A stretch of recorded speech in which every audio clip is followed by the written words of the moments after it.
Welcome to Small Business Saturday and Market Makers and Risk Takers on KIVA Radio, the Rock of Talk on 95.9 FM AM 1600. And this is Tigo Venturi with the Venturi team of Keller Williams Realty. And I'm joined by Tracy Venturi, like always, talking residential real estate here in the Albuquerque area. On the production panel back there behind the glass is Aaron Henry Diaz. Thanks for hosting with us. Appreciate your afternoon show, too, by the way. Thanks, man.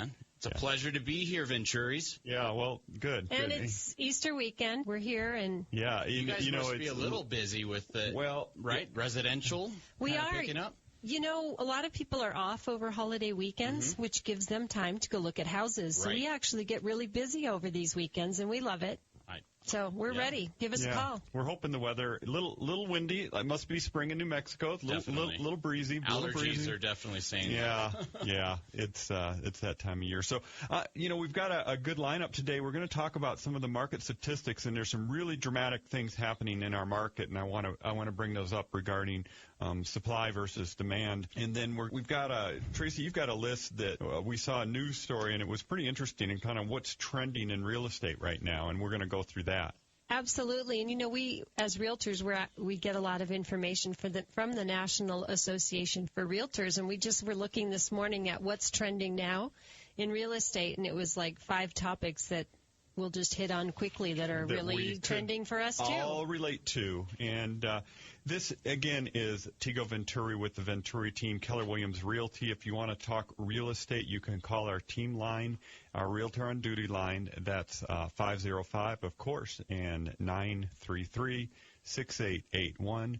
And our website is welcomehomeabq.com. So do you want to get into these market stats, Tracy? Pretty interesting stuff. We went over this in our team meeting yesterday, and there's some really... Absolutely. I love to know what the market is doing. And what we know is there's really 2 different markets in Albuquerque, right? We've got the more affordable home market and then our luxury market, and they're just very distinctly different. Yeah, they are. And the thing that's happened is we had a really strong March. We had a lot of homes sell in March. 100 more homes sold this March versus last year. Oh, wow. That's great news. It's like 6, I had the number here. Buyers were out in March taking advantage. The interest rates were expected to start rising, and we got news that they were staying steady for now, and so a lot of people jumped in. And they most likely will stay steady. Of course, the jobs report coming out yesterday, Friday, lackluster numbers again, so the Fed and the central bankers are definitely going to be considering with more patience when to raise those rates. So I don't think it's going to come as sooner than June. I think we would be looking towards the fall. Yeah, and everybody keeps rates are going to go up. And, of course, they did bump up here a month or so ago, and they just came right back down, right, Tracy? It was they did. They went up significantly, over a half a point, which in your monthly mortgage is significant. And, we appreciate you keeping us up to date on, the nation news, because we all need to know, because things affect us. So it's great, because when the jobs report comes out, how does that affect interest rates for our home buyers and sellers? Right here in Albuquerque and New Mexico. Well, and it does, and it's interesting. We always say, real estate is local, and the market is very much that.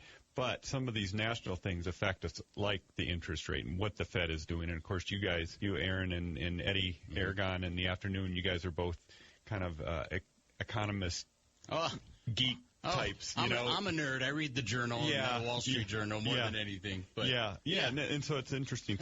So anyway, March, really strong. I just found the number here. We had 930 sales, and there's probably going to be a few more, because there's always a couple laggers that don't get picked up since we're only a few days into the April, and versus 920. So it's like a 12% gain in the number of homes sold in March year over year. So it's pretty amazing. And then the bigger number, the number of homes that went under contract in March was 1,250 versus 920 last year.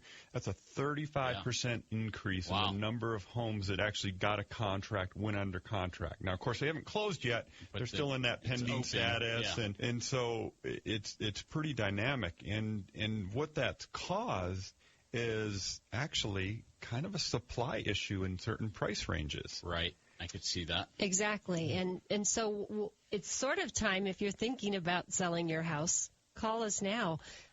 There's buyers waiting. We only have less than a 3-month inventory of homes on the market in that more affordable price range. Yeah, that let's say first-time home buyer under $150,000. There's not a lot of supply. Or under 200. Under 200 even, yeah. And, Tracy, let's hit on that. You started to say there's kind of two markets. Explain what you mean by that. Well, our market that's like maybe 400, 500,000 and above is a distinctly different market than a house that's priced at 250,000. The homes that are in what we would consider higher priced or luxury are still lagging behind. They're not recovering. We're not seeing a lot of sales. I believe last year over 1 million, maybe 28 houses in our market sold. Yeah, and it's getting better. It's still. It's still lagging behind that kind of, let's say, entry level or kind of, average price in Albuquerque is 200,000. So basically, let's say it's that average price range for our market area. In some parts of town, we still see a demand for like that 400,000 sort of executive level home. Maybe it's a move-up buyer. And it is. And Los Ranchos, Northeast High, specific areas where you're going to have that. Los Ranchos, 400,000 doesn't get you much. No, Corrales doesn't get you much. Well, and so it depends. Yeah, it really does. Yeah. If somebody wants to sell and they're around 400, 450, and maybe it's a single story, sort of newer, 10, 15 years old, and they're in the far northeast high desert, north of Paseo or Sandia Heights or something, it's in demand. We have a shortage, for sure. Yeah, and so, the takeaway, a couple things I took out of this, and I've been watching this now for months. It just, it was interesting in December when I saw this, I said, wow, supply is down. In December? Really? And it's continued now, for the last 4 months, and that trend is continuing. So, what I see happening is, obviously, eventually, appreciation is going to come along with this. Prices are going to get driven up, simple supply and demand. Traditionally, that's what happens. Right. How long has it been since you guys seen this price range of inventory go down all the way to 3 months? I mean, that's pretty astounding, I think, for especially the recent market. I went back and tried to find something and couldn't find it. I couldn't go back. I mean, I went back 3 years and there was nothing, and so I'm sure. It's probably been since 08, 07, somewhere in there. The crisis, the end of the crisis, or beginning of the crisis. It actually may even go back to like 06, when we were in our boom time. And, the other thing we know is we do lag behind the rest of the country, and we do expect a strong summer selling season. It doesn't mean prices are going to go up specifically for all of our home sellers, but it does mean that your days on market might be better, and that there will be more buyers perhaps looking at your house, and it might sell quicker. So if you're looking to sell right now, it's the time to do it. I would, I'd even add to that. If you're looking to sell and move up, if you're in that $200,000 house now, to a certain extent, you're in a seller's market in the $200,000 price range. And if you're buying a $500,000 house, you're in a buyer's market. Right. So and interest rates are still ridiculously slow. Talk about timing. I know. It's like it sounds so good, and it's too good. I know it sounds too good to be true. Better not be a bubble, right? Well, they're doing their best job, right, about that. I mean, so that some of the national stories is there's some markets that are just dying for homes for sale. Like they're getting a house hits the market and they're getting 10 offers. Right. Denver, San Francisco.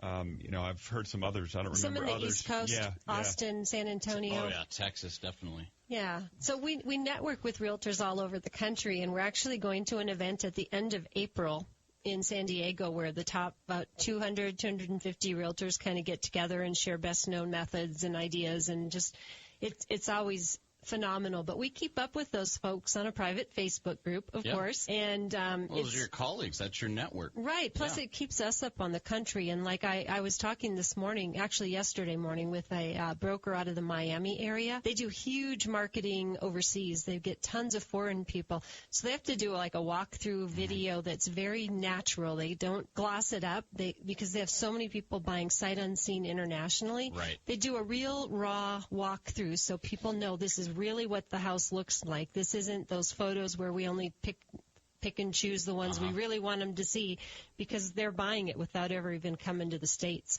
Now, we don't have that. We don't have. Maybe Santa Fe. Well, Santa Fe has a lot of international buyers, but we don't. Not Albuquerque, we don't really. But Santa Fe's heating up too. I know we have a partner that we work with in Santa Fe, and their market is also heating up. But it's just great for us to kind of keep our pulse on the rest of the country, and we kind of know then what's coming our way. And I think we're starting to see some of what the other realtors have experienced over the last 2 years. I just wanted to kind of wrap up for our next segment for our listeners. What can we expect to talk real estate next segment? We've got this list again. What's trending, and we're gonna, we kind of talked about some trends here locally in the market, just some national things that apply to us. One thing I want to close out this segment with is that we're real estate agents, we're realtors, and we have a team, the Venturi team, and we're looking for good people to join our team. And so we're hiring. And so if you'd like to talk about that with us, just, reach out to us on the hotline, which is our 933-6881 number. Whoever picks it up will get you directed to probably Tracy to talk about that. So I wanted to put that out there. And we're looking for good people. So we kind of always are, but definitely. Yeah. Well, this is the team to join if you're looking to get into real estate or get in as a seller or buyer as well. And what's the website again? WelcomeHomeABQ.com. WelcomeHomeABQ.com. We'll be back shortly with Small Business Saturday and Market Makers and Risk Takers here on KIVA Radio.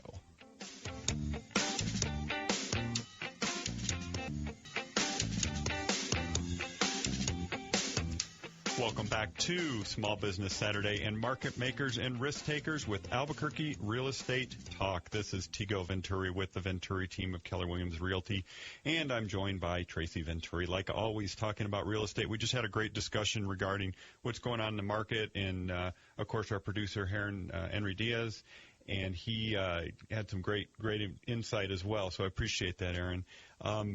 Tracy, you've got this story that came out, and I wanted to go over because I thought it was pretty interesting. It's like, what's trending in real estate? Well, absolutely. So it's interesting because a lot of these topics, there's 1, 2, 3, 4, 5 bullet points that Realtor.com just released, and they're all topics we've been talking about over the last couple weeks and months. So. Pretty spot on. So we're ahead of the curve. Totally. Nice. Right here in Albuquerque. Right here. We like to think so. And, I mean, this is going to sound weird, but say it. We pay attention. No, I mean, Tracy and I and our team, we really watch the market all the time. Oh, yeah. We live and breathe this. And, we are very much full-time realtors, and there's 3,000 real estate agents here in our Albuquerque market, believe it or not, and we really want to be the pulse and be the source of the information regarding real estate. So let me just kind of quickly give you the bullet points, and then we can talk about whatever one seems interesting. So topic 1 was foreclosures keep slipping. Now, we've talked about that a couple of times, which is great. And I looked at it again for March, and it's down again, and we're, less and less foreclosures on the market, less and less foreclosures selling, of course, because there's just less of them. Mm-hmm. Yep. Buyers want move-in ready properties, and we could talk for hours on this, so let's come back to that. They do. Sellers are needed. So even in our market, we just talked about that. Mortgage rates hold steady. Yep. Again. And home prices are surging, which we're not seeing. Not yet. A little bit, yeah. I mean, last year, I'll just hit this because we didn't talk about it earlier, is we tracked about a 3% appreciation in Albuquerque, which isn't bad. Mm-hmm. I mean, it's considering. It's okay. I mean, you don't feel it, obviously, day to day, month to month even. But for our home sellers, this is good. And what we know is less people are upside down in their home. Right. Correct. So it's good. So let's go back to buyers want move-in ready properties. What is a move-in ready property? Totally. So most buyers let's go back to our average sale price is $200,000. Most buyers are going to use an FHA loan, which is 3.5% down. So that's $7,000, maybe.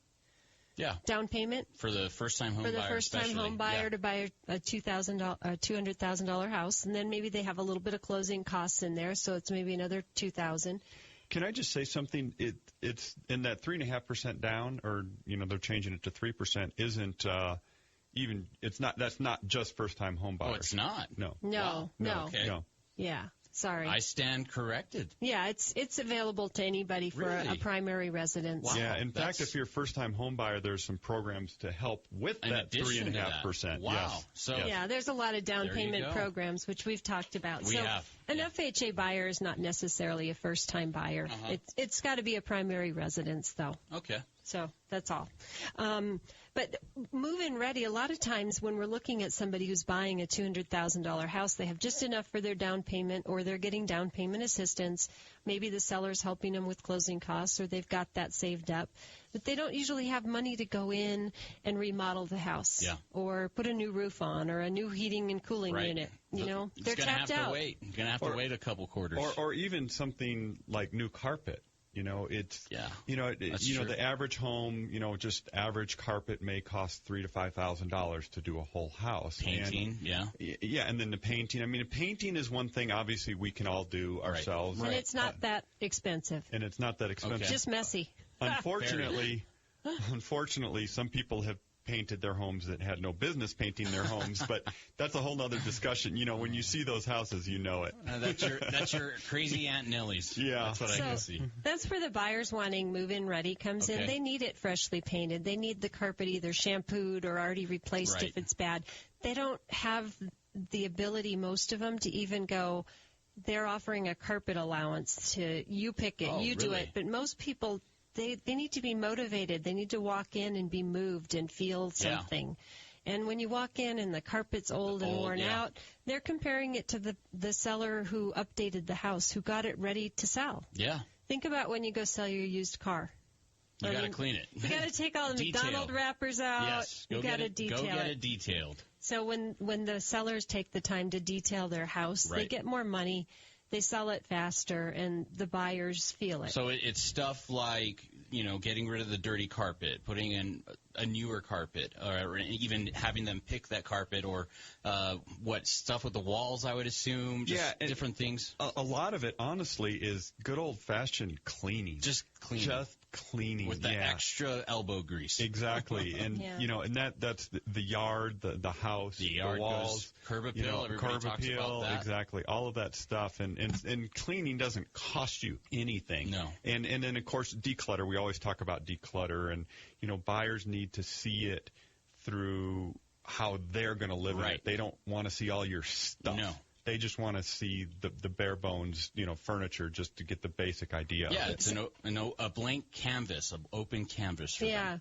So move-in ready really means I can just bring my moving boxes and come in, and maybe I need to wash out a few cupboards and things, but basically I don't need to paint. I don't need to I won't be weak and warrioring it at the Home Depot for the next couple of months. No HGTV show your first month in the house. That's right. Okay. Another trend that they've got, and I'm sorry, perfect. I wanted to wrap that up and talk about this because I think it's important, is the rents, and that rents continue to increase at a much faster rate than home prices, and renting is definitely more expensive than buying. Oh yeah, now, I know. Okay, and so you need to think about that. If you're going to be in a city for a year and you know it, right? It probably doesn't make sense because you're going to have your 8% closing costs, going out of the home. So you want to be careful about that, but but you still get those tax advantages, so you got to put those into the equation as well. So, totally. To me, it seems like the trend's going to continue, that renting is going to continue to increase to a certain extent, although there's a lot of building going on in the multifamily world right now. We've talked about this before, too, and I'm just going to end that kind of topic about that it's your monthly payment on owning is probably less than what your rent might be right now because our interest rates and home prices. Not even to take into account the tax advantage. Correct. But just to close it with that, if you buy today, you're locking in your monthly housing cost, right, for 30 years. 30 years. I'm sure that rents aren't going to stay stable for 30 years. The next topic that I want to go to that's kind of a trending topic is the millennials especially. They're going green. Yes, And, sir. Yes, ma'am. There we go. So we're they're pushing home builders to really be green, which we know most of our new home builders are.